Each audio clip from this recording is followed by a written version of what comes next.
Masechet Gittin Daf P, on commence Bezrat Hashem Daf Ayin Tet Amud Bet à la Mishnah, à la deuxième Mishnah. Tu dois faire une bonne dizaine de lignes d'en bas. Même quinzaine. Katav Leshum Malchut Shena Ogenet. Celui qui écrit le get. Et dans le get, pour écrire la date, alors nous aujourd'hui on a l'habitude d'écrire par exemple les dates des années, on les compte depuis la création du monde. 5783. Et du temps de la Gemara, on écrivait selon les années du roi. Et donc ici, la Mishnah le dit comme ça. Celui qui a écrit les Shum Malchut Shena Ogenet. Il a dit voilà, tant et tant d'années pour la royauté d'un roi qui est Ena Ogenet, un mauvais roi. La Gemara va expliquer ce que ça veut dire. Ou bien, les Shum Malchut Madai, les Shum Malchut Yavan, pour les rois de Madai, les rois grecs. Donc il compte les années, pas selon le roi d'aujourd'hui, mais les rois anciens, les rois de l'époque. Ou bien, selon, comme on a dit, Malchut Shena Ogenet, c'est un roi d'aujourd'hui, du temps de la Mishnah, mais c'est un mauvais roi. Ena Ogenet, pas convenable. Les Binyan Abayt, les Churban Abayt, il a compté les années depuis la construction du Beth Amikdash ou depuis la destruction du Beth Amikdash. Ou bien, Hayav HaMizrach veKatav HaMa'arav, il était à l'est et il a écrit l'ouest. Donc il était en Israël, il a écrit dans le get en France. Le Ma'arav veKatav HaMizrach, il était à l'ouest et il a écrit à l'est. Tetsem Mizeh Umizeh. Et là, la Mishnah nous fait toute une longue liste de chumrot, de punitions qu'on fait à cette dame-là qui s'est remariée avec un get comme celui-là, un mauvais get, un get pasoul comme celui-là. Donc si elle se remariait, Tetsem Mizeh Umizeh, il faut qu'elle sorte du premier et du deuxième mari. Utricha get Mizeh Umizeh, elle doit prendre un get du premier et du deuxième mari. Ve'en la l'oktuva veloperot, elle a perdu sa ktuva et le mari n'a pas besoin non plus de la racheter au cas où elle a été kidnappée. Velo mezonot velo blaot, le mari n'a pas besoin de la nourrir, ni de lui rendre même les habits usés qu'elle a amenés au mariage. L'alze velalze, ni chez le premier, elle ne prend ça ni du premier ni du deuxième. Imnatla miseo miset tarzir, si elle a pris du premier ou du deuxième mari, elle doit absolument le rendre. Ve'avlad, le pire, ve'avlad mamzer miseo miset, le pire c'est que l'enfant du premier et du deuxième mari, du premier si elle revient chez lui, après ce deuxième mariage, en disant, bon, mais le guet, il n'était pas bon. Donc, elle revient chez le... Et elle a un enfant. Et bien sûr, l'enfant du deuxième mari aussi, il est mamzer. Donc, Vavlad mamzer, l'enfant, il est mamzer, misé, du premier et du deuxième mari. Veloz evazem mitaminda. Si son kohanim, les deux maris ou un des deux, il ne peut pas se rendre tamé pour son enterrement. Et les maris, d'autre part, n'ont pas de droit sur cette femme-là, ni de prendre ce qu'elle a trouvé, elle a trouvé un objet ou quoi, et le mari en principe, ça appartient au mari, mais ici non. Ni il gagne le travail de sa femme, ni il peut annuler les nedarim de sa femme. Aïta bat Israël, revenons à la femme. Si c'était une fille d'Israël, elle n'a plus le droit de se marier avec un Kohen après ce problème-là de guet. C'est-à-dire, malgré que c'était un get pasoul, le premier, puisqu'elle s'est remariée à un deuxième mari, même si maintenant les deux maris vont mourir, disons, et qu'en principe, elle est pas divorcée, elle n'est que veuve, deux fois, ou plutôt une fois, pardon, puisque la deuxième c'était pas son mari, elle est quand même sous là pour un Kohen, elle ne peut plus se remarier avec un Kohen. Parce qu'elle a eu des rapports interdits en se mariant avec ce deuxième mari. Elle s'appelle Zona, qui est interdite à un Kohen. Bat Levi minamaaser. Si c'est une fille de Lévi, elle a perdu ses droits de manger du maaser. C'est une punition, une amende qu'on lui fait. Bat Kohen mina trouma. Fille de Kohen n'a plus le droit à la trouma, parce qu'elle a eu des rapports interdits, ça lui interdit la trouma. Ve'en yorshim chelze yorshim chelze, yorshim ktuvata. Les héritiers du premier et du deuxième mari n'héritent pas sa ktuva. Alors bien sûr, Rashi ramène la Gemara dans les Amot, qui pose la question dessus, mais de quelle ktuva il s'agit? Elle n'a pas de ktuva pour que ses enfants l'héritent. Et la Gemara explique là-bas, ça veut dire en fait que un mari, il promet à sa femme, quand elle se marie et qu'elle lui amène ce qu'on appelle une nedounia, elle lui amène donc des affaires, de l'argent, etc., des biens, il calcule combien ça vaut, et il lui dit que si il meurt ou il la divorce, alors, quand les enfants, s'il meurt, disons, et qu'il a une deuxième femme avec des enfants, et que les enfants de la première et la deuxième femme doivent se partager l'héritage, on ne va pas compter dans l'héritage le prix de ce que la femme lui a amené. Donc, c'est-à-dire que maintenant, les enfants de la première femme vont récupérer en quelque sorte l'argent que le mari s'est engagé en échange de ce qu'elle lui a amené au mariage. Les enfants de la deuxième femme aussi vont prendre donc ce que le mari lui promet cette deuxième femme quand il se marie avec elle, que ses enfants, elle, vont récupérer ce qu'elle a amené au mariage, et le reste de l'héritage va se partager entre eux équitablement. Cette ktuva-là, ils ne la récupèrent pas. Ni les héritiers de l'un, ni les héritiers de l'autre ne peuvent récupérer ce que cette femme-là a amené au mariage, au premier mari et au deuxième mari. Donc les enfants de la femme, de ces deux maris-là, ne pourront pas récupérer ce qu'elle a amené au mariage. Veimetu, s'ils sont morts, donc le premier et le deuxième mari, les frères du premier et les frères du deuxième ne peuvent faire que Khalita pour lui permettre de se remarier avec quelqu'un d'autre. Ils ne peuvent pas faire Iboum. Ils ne peuvent pas se marier avec elle. S'il n'avait pas d'enfant, ils ne pourront pas faire Iboum avec elle. Shinosh, deuxième cas de la Mishnah. Donc tout ça se rapporte sur les cas où le guet a été mal fait. On a écrit une date qui se référait aux années d'un royaume qui n'était pas adapté à la situation, ou bien à l'est au lieu de l'ouest, à l'ouest au lieu de l'est. Dans ces cas-là, comme on a dit, le guet il est pas soul, et donc on a donné à cette femme-là toutes ces khumrot là spéciales. Deuxième cas, Shina Shmo Ushma, Shemirov et Shemira. Il a changé dans le guet le nom du mari ou le nom de la femme, le nom de la ville du mari ou de la ville de la femme. Ici aussi c'est un guet pas soul, et donc cette misée au misé, elle doit sortir du premier mari et du deuxième si elle se remariée. Toutes ces khumrot là qu'on a fait, qu'on lui a donné dans le premier cas de la Mishnah, eh bien ici aussi, elle les a. Elle a toutes ces khumrot là. Donc elle a perdu, comme on a dit, elle a perdu sa ktuva de l'un et de l'autre, etc., etc. Troisième cas, kol arayot shamru tsaroteen mutarot. On rappelle ici, la Mishnah se réfère ici au début de Masechet Evamot. Dans les principes de Iboum, on a dit, une femme donc qui a perdu son mari qui n'avait pas d'enfant, elle doit faire Iboum avec son frère, se marier avec son frère. Si maintenant, cette femme-là, elle a une proximité de famille avec ce frère en question, qui lui interdit le mariage avec lui, par exemple, c'est sa fille, tout simplement. Donc c'est sa fille s'est mariée avec son frère, et il ne peut pas faire Iboum avec elle. Elle est libre. Elle est libre gratuitement, sans rien. Il n'y a pas besoin de faire Iboum, il n'y a pas besoin de faire Khalita. Elle peut se remarier. Non seulement elle, mais s'il y avait une deuxième femme, donc de son frère aussi, la deuxième aussi, elle est ptoura de Khalita et de Iboum. Je reprends. Nous avons deux frères, Reuven et Shimon. Reuven a marié sa fille avec Shimon, qui avait une autre femme encore. Shimon, le pauvre, il est mort sans enfant.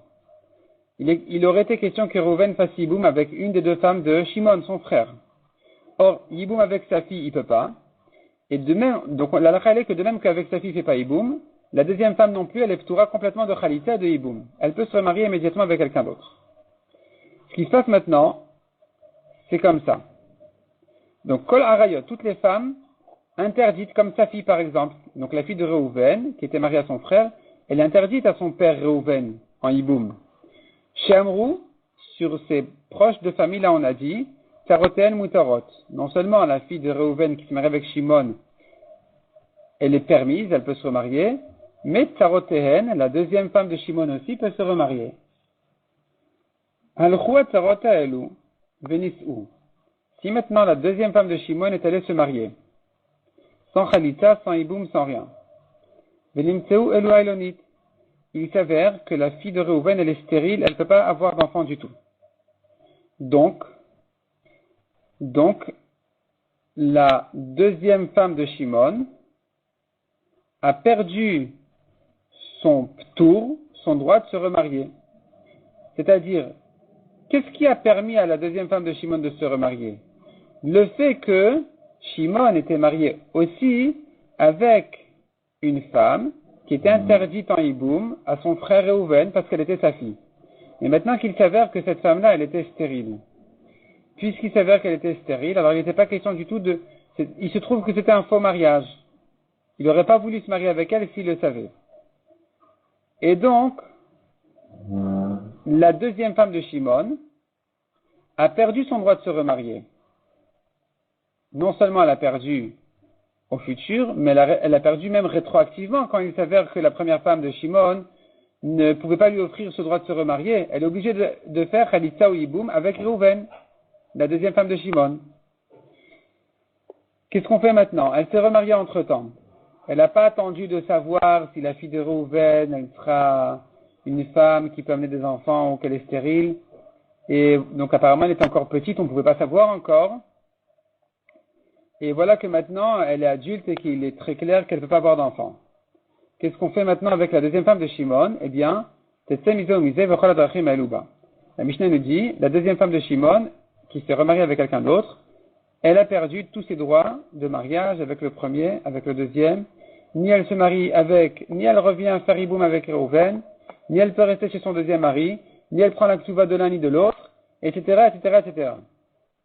Pourquoi? Parce qu'elle aurait dû patienter, voir que la fille de Réhouven est une femme normale, habituelle. Dès qu'elle a 12 ans et un peu plus, on peut savoir déjà si elle a des règles, si elle est en bonne santé, si elle peut avoir, normalement, elle peut avoir des enfants. Et puisqu'elle ne l'a pas fait, elle n'a pas attendu, elle n'a pas patienté, donc elle est punie. Le cas suivant, à connaître cet Evamto, un homme qui a fait Hiboum. Il a fait Hiboum. La deuxième femme du mort, elle est allée et elle s'est remariée. Venisset le'acher, pour l'instant tout va bien. Venimset zu, il s'avère que la Yevama, celle qui a fait Hiboum, Shaita Ailonit. Il s'avère qu'elle est Ailonit, elle est stérile. Et puisqu'elle ne peut pas avoir d'enfant, donc son Hiboum il est pas soul. Et si son Hiboum il est pas soul, alors la deuxième femme aurait dû faire Hiboum. Elle ne l'a pas fait, elle s'est remariée entre temps. Qu'est-ce qu'on fait? Eh bien, à nouveau, elle sort du Yavam, donc du frère de son mari, de son premier mari. Elle sort de son deuxième mari aussi. Et elle a tous ces problèmes-là que la Mishnah lui a donné, lui a fait. Encore un cas. Katav Sofer.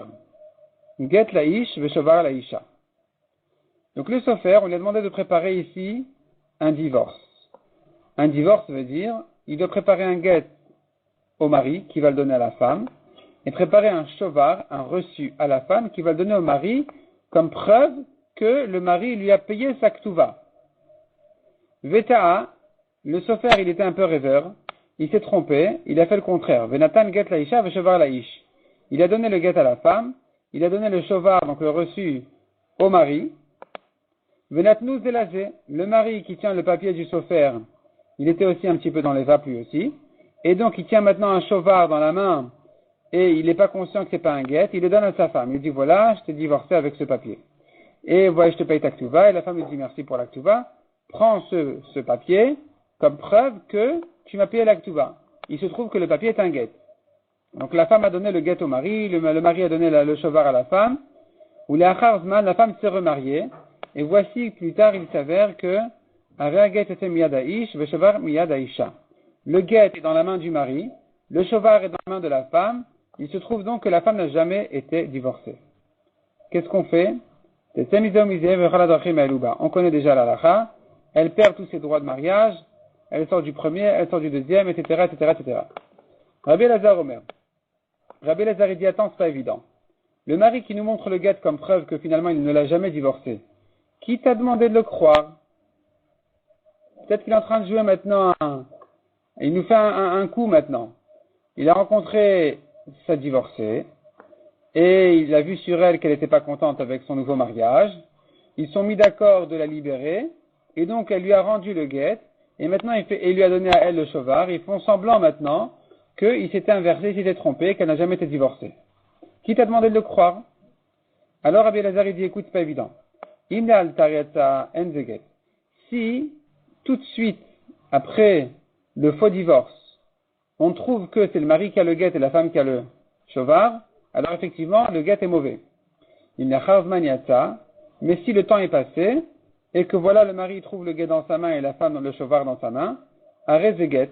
Eh bien, non, on dit le guet il est caché, le divorce il est bon. Lo kol emenu min harishon, le abed chutosh al sheni. On va pas écouter le premier mari de perdre les droits du deuxième mari en disant qu'elle n'a jamais été divorcée. Et la Gemara revient au premier cas de la Mishnah. On a vu le cas où on a écrit la date dans les années, la date de l'année, donc les années de la date du guet se référaient à Malchut Shena Ogenet, une royauté qui n'est pas convenable. Maï Malchut Shena Ogenet, qu'est-ce que ça veut dire? Malchut Aromim, ce sont les Romains. Ben Maï Karela Malchut Shena Ogenet, pourquoi on les appelle les Ena Ogenet? Qu'est-ce qu'ils ont de pas convenable? Mishum de Enlam Lokta Velalashon. Ils n'ont pas d'écriture à eux, ils n'ont pas de langue à eux. Ils ont emprunté l'écriture et la langue d'autres peuples, et ils ne sont pas donc eux-mêmes à l'origine de leur écriture et leur langue, donc c'est un peuple simple. Amaroula, Mipnema Takinu Malchut Begitin. Oula dit, mais pourquoi est-ce que les Chachamim en font une telle histoire que d'écrire les années dans le guet selon le roi de maintenant et de l'endroit?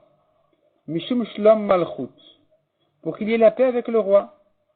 Demande à Mishum Shlom Malchut, Teteva Vlad Mamzer, est-ce que pour des problèmes de Shlom Bay, de Shlom Malchut, pour s'arranger avec le roi, est-ce qu'on va en arriver à dire que le guet il est pas soul, à tel point que la femme doit sortir et l'enfant il est Mamzer? Répond la Gemara, oui, c'est comme ça. Rabbi Meir il est Ta'ameh d'Amar Ravina Mishmeh de Oula. Rabbi Meir il suit son opinion, car Oula a dit, Omer ya Rabbi Meir, Kol ha-meshane mimatbea shelamu chachamim begitin avlad mamzer. Celui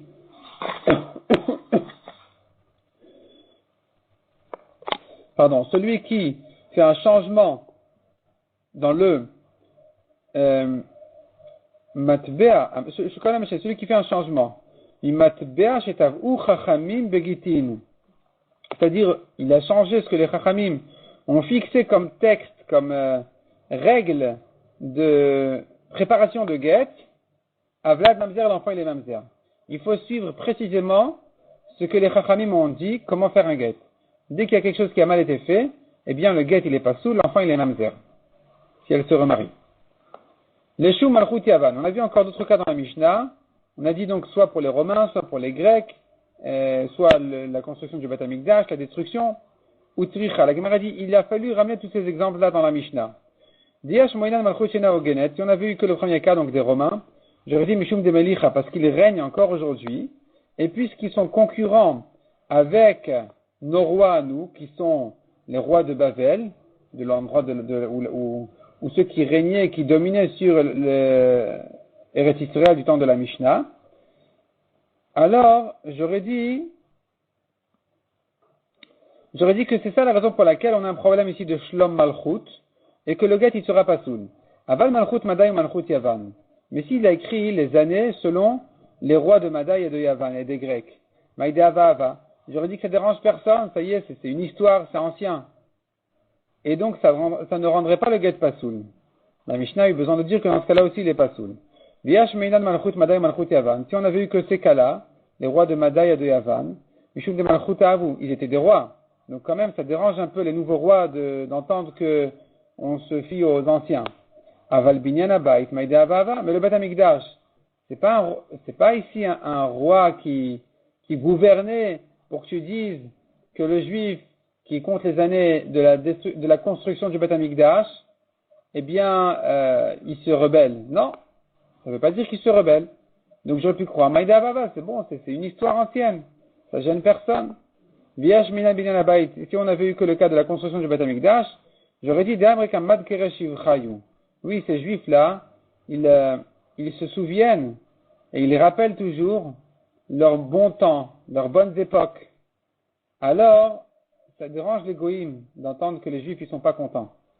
Aval Choban Abay de Saraou, mais quand il a compté les années depuis la destruction du Beth Amikdash, et malo, j'aurais dit, ça ne dérange pas les goïms que les juifs comptent aux années de la destruction du Beth Amikdash, la Mishnah a besoin de dire que dans tous ces cas-là, le get il est pas soul. Ayav Mizrach vekatav Ma'arav. Il se tenait à l'est et il a écrit à l'ouest. Man, qui était à l'est et qui écrit à l'ouest? Il est Mabal, si c'est le mari qui habitait à l'est, on écrit dans le get à l'ouest.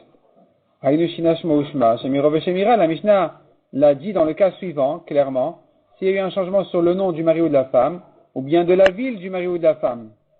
Donc, qu'est-ce que ça veut dire il était à l'est et il a écrit à l'ouest? Et la lave Sofer, c'est le Sofer qui n'a pas écrit la bonne adresse. C'est-à-dire comme ça, il a écrit l'adresse du mari correctement, mais il écrit voilà, nous ici, à l'est, avons témoigné comme quoi le mari, ou bien le mari ici à l'est vient divorcer sa femme. Mais en fait, c'est pas exactement ici, il est plutôt à l'ouest, ou inversement. Et ça rend aussi le get pasoul. Même s'il écrit le mari de telle et telle ville, et c'est la bonne date, la bonne adresse, c'est quand même un get pasoul. La Gemara dit que Damal au Rav les safré. Vechendamal au Ravuna les safré. Rav a dit à ses sofrim, ceux qui préparaient les shtarot chez Rav, et de même chez Ravuna, et il faisait toujours des allers-retours entre les villes de Hine et Chile qui étaient voisines. Il leur a dit comme ça, Kiatvitu beshile, ktovu beshile. Quand vous êtes dans la ville de Chile, écrivez à Chile. Même si, des mimseran lechu, que le témoignage était transmis devant vous, milé, donc le témoignage, Behine dans la ville de Hine. C'est-à-dire, même si, quand vous étiez à Hine, vous avez entendu le témoignage et vous voulez préparer le shtar, mais là, par hasard, vous vous trouvez déjà à Chile, n'écrivez pas Hine, écrivez Chile. Écrivez le nouvel endroit, là où vous êtes au moment où vous écrivez. Et pareil, inversement,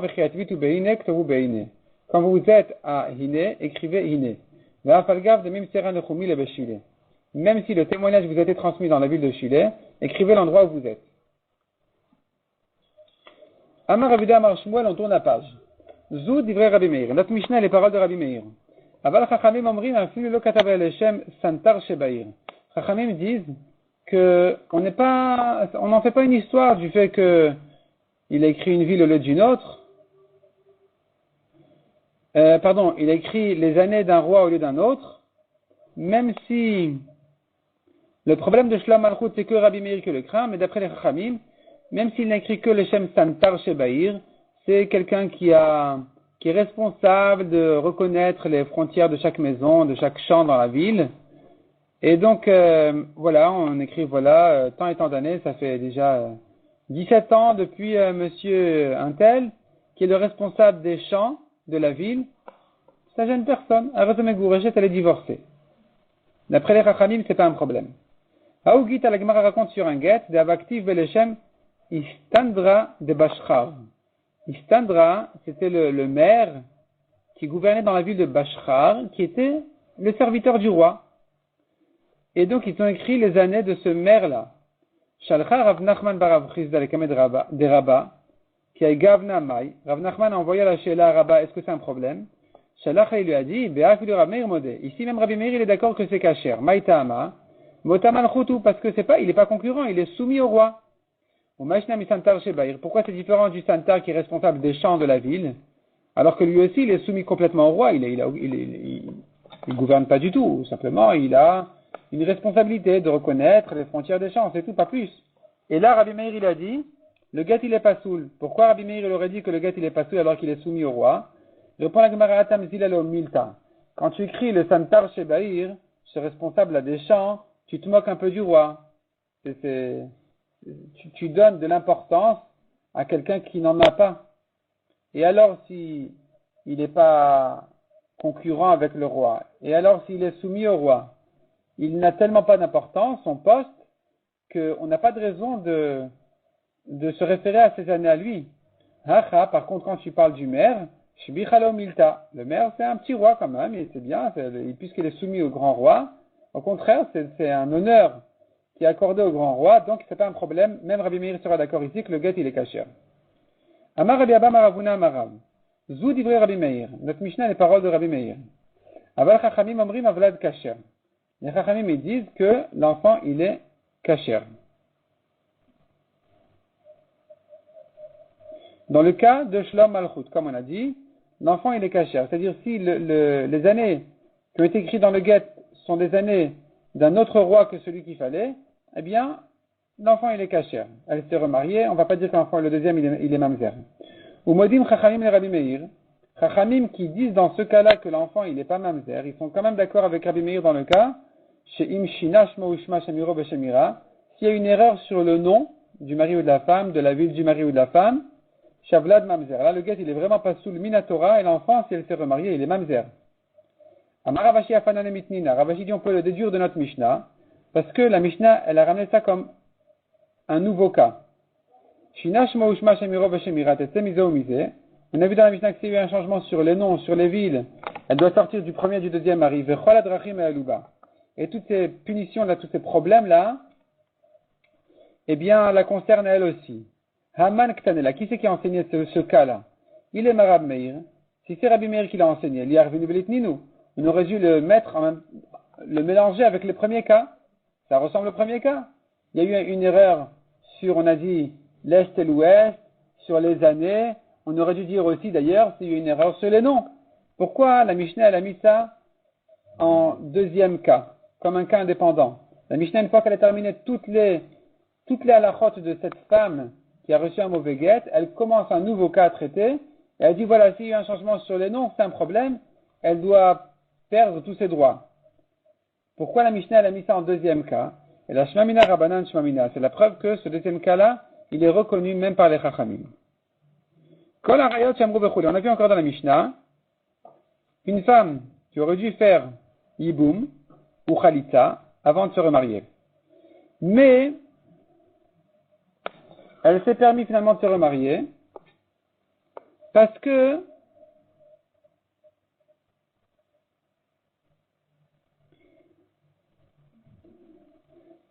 la deuxième femme de son mari était la fille, par exemple, du Yavam, du frère de son mari. Et donc, elles sont les deux libres. Il s'avère plus tard que, finalement, la fille de Réhouven, comme on avait dit, elle était stérile, c'était un mauvais mariage, elle ne pouvait pas se marier avec Réhouven. Il n'était pas question, elle ne pouvait pas se marier avec, enfin, elle pouvait, mais en tout cas, il n'était pas question qu'elle fasse Yiboum ou Khalitza avec Réhouven de toute façon. Et donc, la deuxième femme de Shimon aurait, oui, dû faire Yiboum. Entre-temps, elle s'est remariée. On a dit, elle a perdu tous ses droits. La Gemara déduit, Nis'u in, zinulo. Ce n'est que si elle s'est remariée qu'elle a perdu tous ses droits. Mais si elle a eu des rapports hors mariage avec un étranger, elle n'a pas perdu ses droits. Elle peut revenir chez Rouven en disant on fait Yiboum. C'est-à-dire, si Rouven il veut, il peut faire Yiboum avec elle. Lema tevet ivta de Rav Hamnuna. La Gemara disant que nous avons de là une objection contre Rav Hamnuna qui a dit Dama Rav Hamnuna, shomer et yavam shezinta, asura le yevama. Une femme qui doit faire Yiboum et qui n'a pas le droit de se remarier tant qu'elle n'a pas fait Yiboum ou Khalitza. Si elle a eu des rapports interdits, elle n'a plus le droit de revenir faire Yiboum. Asura le yevama. Elle est interdite à son yavam. Donc ça, c'est objecté par notre Mishnah, qui n'a parlé que du cas où elle s'est remariée, alors qu'elle n'avait pas le droit. Cette Yevama là, il s'avère qu'elle ne devait pas se remarier avant Khalitza ou Yiboum. Elle s'est remariée, elle est interdite à revenir chez le Yavam. Mais si elle ne s'était pas remariée, elle a eu que des rapports interdits, elle aurait, oui, pu revenir au Yavam, au frère de son mari pour faire Yiboum.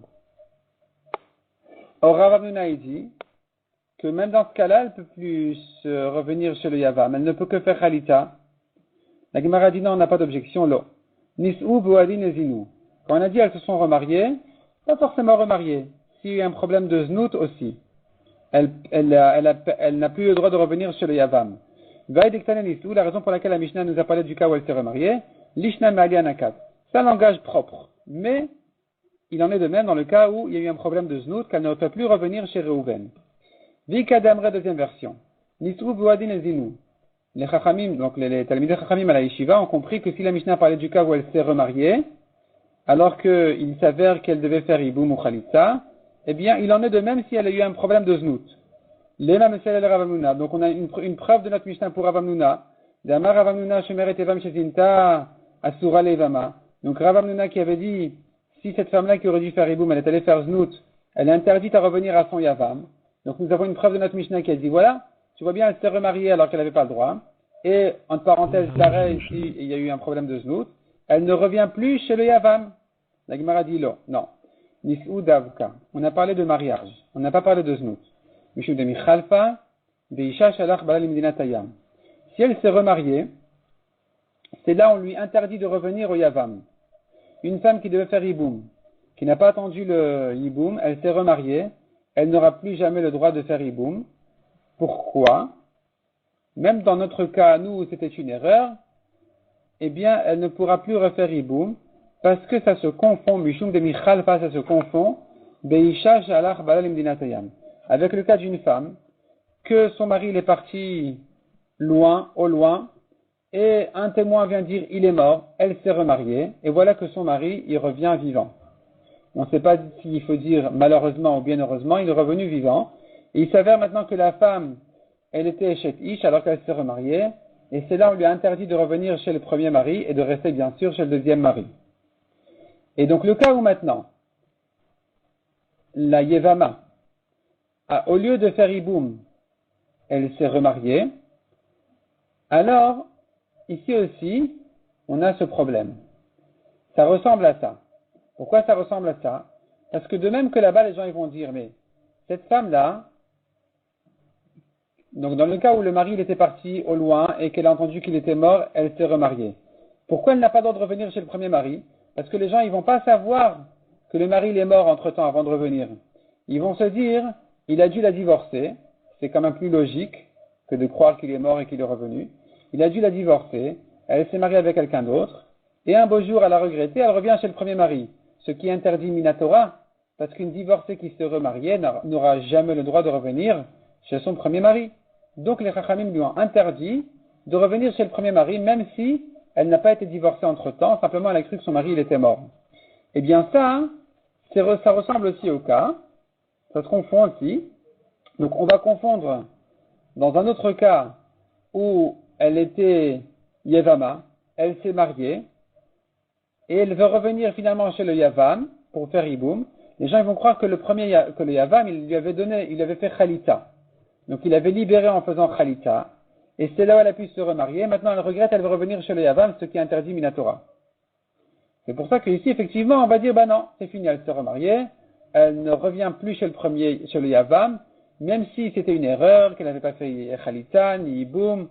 Mais les gens, ils vont pas vraiment comprendre ce qui s'est passé. Ils vont se dire peut-être qu'elle a fait Khalita du Yavam, et qu'elle est quand même revenue chez lui après un mariage, c'était pas possible. Par contre, dans le cas où ce n'était qu'un problème de znout, les gens, ils vont pas dire elle a fait znout parce qu'elle avait fait Khalita avant. D'abord, les gens, ils savent pas exactement s'il y a un problème de znout ou pas. Et même si oui, ils vont pas dire que c'était tellement officiel qu'elle a fait une Khalita avant. Donc, dans ce cas-là, on pourrait dire qu'elle a le droit de revenir chez le Yavam pour faire Yiboum. On a vu encore dans la Mishnah encore un cas, qui était le cas où il avait fait Yiboum. Il avait fait Yiboum. Un homme avait 2 femmes. Restons sur le cas de Reuven et Shimon. Shimon avait 2 femmes. Et Reuven, il a pris une des deux pour faire Yiboum avec elle. C'était pas sa fille, ni elle, ni l'autre. Il a fait Yiboum. La deuxième femme de Shimon est allée se remarier. Tranquillement, gentiment, tout va bien. Il s'avère maintenant que la femme qui a fait Yiboum avec Reuven, elle est ailonite. Elle est stérile. Elle est stérile, mais pas qu'elle n'a pas d'enfant. Elle est vraiment stérile. Le Yiboum, il n'est pas saoul. Elle n'a pas de matrice. Quand on parle ici de stérile dans la Mishnah, c'est une femme qui n'a pas de matrice du tout. Donc, le Yiboum, il n'est pas saoul. Il s'avère donc que la deuxième femme de Shimon n'avait pas le droit de se remarier. Et elle aurait dû faire donc Khalita ou Yiboum. Elle s'est remariée. Alors, il faut qu'elle sorte du premier, du deuxième, elle parle Saktuva, etc., etc. La Gemara dit Utricha, il a fallu dans la Mishnah nous ramener ces 2 cas-là. Aussi bien le cas où elle se remariait en croyant que la deuxième femme de son mari était proche du Yavam, de Reuven, et qu'elle croyait que ça la libérait, alors finalement il s'avère qu'elle est ailonite, et donc on a dit ben non, mais si elle se remariait, ça va pas du tout, elle a tout perdu. Et le deuxième cas qui était le cas, on vient de dire, qu'elle se remariait en voyant que la deuxième femme de son mari avait fait Yiboum, et finalement il s'avère qu'elle est ailonite. La Mishnah a eu besoin de donner ces 2 exemples-là, pour nous dire que dans ces 2 cas-là, elle a perdu tous les droits. Si on a vu que le premier cas, où il s'agissait de la fille, par exemple, de Reuven, Mishum de l'Oikayam mitzvah tiboum. J'aurais dit, ici, il faut punir la deuxième femme. Parce que la mitzvah du hiboum n'a pas été accomplie du tout.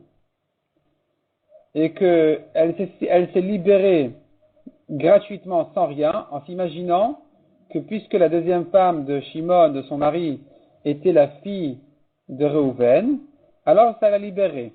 Alors qu'elle aurait dû patienter pour voir qu'elle est adulte et que tout va bien. Aval achadi kayam mitzvah tiboum. Mais dans le deuxième cas, la pauvre, qu'est-ce que tu veux d'elle? La deuxième femme de son mari, Shimon, a fait hiboum avec Reuven. C'est pas que la mitzvah du hiboum n'a pas été accomplie du tout, qu'on l'a oublié complètement. Non, on a fait le hiboum, on a dit Mazal Tov, tout s'est bien passé. Ils ont fait les chaïm, elle est partie se remarier. La deuxième est partie se remarier. Ils ont fait les chaïm sur le hiboum, la deuxième est partie se remarier. Qu'est-ce que tu veux d'elle? Et Malo, j'aurais pu croire que non, il n'y a pas de problème ici. Donc la Mishnah nous dit non, ici aussi elle est punie. Elle aurait dû voir, attendre un petit peu que tout se passe bien. Si on avait eu que le deuxième cas, j'aurais dit dans le deuxième cas il faut la punir. Parce que il y a la mitzvah du hiboum qui est imposée sur elle. Le fait qu'elle envoie la deuxième femme de son mari Shimon faire hiboum à sa place, c'est gentil peut-être, mais la mitzvah est imposée sur elle-même, sur sa tête à elle. Il y avait la mitzvah du hiboum. Le hiboum aurait dû se faire soit sur l'une, soit sur l'autre. Quand une a fait et la deuxième se libère, elle se libère parce que, en fait, elle se libère sur elle aussi. Et donc ici, j'aurais pu croire qu'effectivement, on va la punir. Aval Atam, mais dans le cas où la deuxième femme, c'était la fille de Reuven, donc de l'Oram Yakame, il était question qu'il n'y ait pas du tout de mitzvah de hiboum à faire. Donc c'est pas maintenant qu'on est perturbé, préoccupé par une mitzvah à faire. C'est que, a priori, en principe, la mitzvah n'est pas du tout actuelle. Donc, Emalo, j'aurais pu croire qu'il n'y a pas lieu de la punir ici. Non, il a fallu dire qu'ici aussi, eh bien, elle a perdu ses droits. Katava Sofer Veta, on a vu le dernier cas de la Mishnah. Le Sofer, il a écrit, il s'est trompé. Venatan get la isha, veshovar vechule. Il a donné le get à la femme, le shovar au mari, ils sont inversés, etc. Rabbi Omer Ibn Alta Yata vechule. Rabbi a dit, écoute, ne fais pas confiance au mari. Si on a trouvé tout de suite le problème, alors d'accord, effectivement, on va dire que le get, il n'est pas bon. Mais si le temps est passé, alors on ne va pas croire le mari. On ne va pas croire le mari qu'il n'a pas divorcé sa femme et que c'est elle qui lui a donné le get. Qu'est-ce que tu appelles tout de suite et pas tout de suite? Qu'est-ce que tu veux dire par tout de suite ou plus tard? Tant qu'ils sont préoccupés par ce sujet-là, tant qu'ils sont encore dans le divorce, Zeoula Altar, ça s'appelle tout de suite. Amdou, ils sont levés pour partir. Zeoula Charzman, ça s'appelle que le temps est passé, c'est fini, on ne va plus le croire. Et Ravada Barava Amar, l'oniset Zeoula Altar. Ravada, il donne une autre définition. Il dit, tant qu'elle ne s'est pas remariée, ça s'appelle encore tout de suite. Et donc, on va craindre effectivement que le divorce, il est pas soul. Niset Zeoula Charzman. Qu'elle se remariée, on ne va plus croire donc le mari qui a dit que le get, il était pas soul. La Gemara nous ramène notre Mishnah qui avait dit, Nan, Loko lemenu minarishon, la bête d'chutosh al-sheni. Tu n'as pas à croire le premier pour perdre les droits du deuxième. Bishlam al Ravada Barava. Pour Ravada qui a dit que quand elle s'est remariée, c'est là on dit on ne le croit plus. C'est pour ça qu'on a parlé ici du deuxième. Le premier, il veut perdre les droits du deuxième, on ne le croit pas, il y a un deuxième. Et là les Shmuel, mais d'après Shmuel qui a dit dès qu'ils se sont levés, c'est fini. Maïcheni, qui est le deuxième, il n'est pas encore là. Répond la Gemara, Zchut aroui al-sheni. Les droits de la femme de se remarier avec un deuxième, ce droit-là, le mari veut lui faire perdre en disant mais non, mais le gars il est chez moi. Et donc c'est un deuxième théorique qui n'est pas là pratiquement devant nous, il se présente pas devant nous, mais c'est un deuxième théorique qui mérite, qui a les droits de se remarier avec elle, et que le mari maintenant, le premier, il veut lui annuler ses droits en disant mais le gars il est chez moi. La Mishnah dit non, on ne le croit plus, ça y est. Dès qu'ils se sont levés, c'est fini, on ne le croit plus. Donc dans ce cas-là, le gars il est cachère.